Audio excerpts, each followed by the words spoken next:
రాజకీయమా రాజకీయమా ఏం చేస్తావే అని అడిగితే ఏమున్నది, మంచిగున్నోళ్లను షెడ్డగా చేస్తా, దోస్తులను దుష్మన్లను చేస్తా, అయినోళ్లను కానోళ్ళని చేస్తా, కానోళ్లను అయినోళ్ళని చేస్తా, శత్రువులను మిత్రులను చేస్తా, మిత్రుల్ని శత్రుల్ని చేస్తా అన్నదట.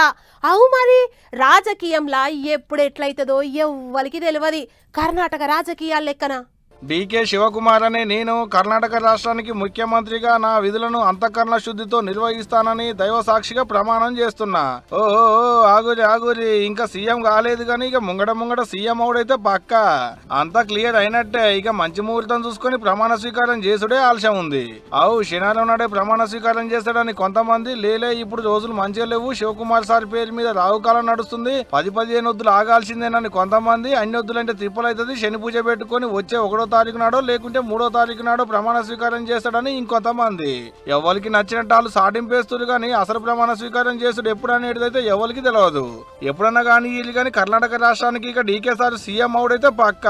మరి గంత ఆలస్యం ఎందుకంటే దాని వెనక కూడా కథ ఉందిలో. ఇప్పుడు అధిక జ్యేష్ఠ మాసం నడుస్తుందట, వచ్చే నెల 15వ తారీఖు వరకు ఉంటది. అది ఒడిచినాకనే ప్రమాణ స్వీకారం చేయాలి. అట్టయితే వచ్చే 8 ఏళ్ళు ఆయన సీఎం అని చెప్పిరట అయ్యవార్లు. ఇక గా మాటతోని కింద మీద అవుతుండు సారు అనేది బయట నడుస్తున్న ప్రచారము. మరి ఇది ఒడిచినాకనే సారు ప్రమాణ స్వీకారం చేస్తాడో లేకుంటే నడిమిట్ల శని పూజలు అటువంటి ఏమన్నా ఉంటే అవి పెట్టుకొని ప్రమాణ స్వీకారం చేస్తాడో తెలియదు కానీ బయట నడుస్తున్న ప్రచారం అయితే ఇగో గిట్లుంది. లెక్కకైతే డీకే సార్ కు దేవుడన్నా భక్తి అన్నా జాతకాలన్నా మొక్కులు పెట్టుకోడన్నా మస్తు నమ్మకం. ఇక మరి ఏం చేస్తాడో ఎట్ట చేస్తాడో గాని అనుకున్నట్టే డీకే సార్ సీఎం అవుతుండు, సిద్ధరామయ్య మాజీ అవుతుండు పోండ్రి.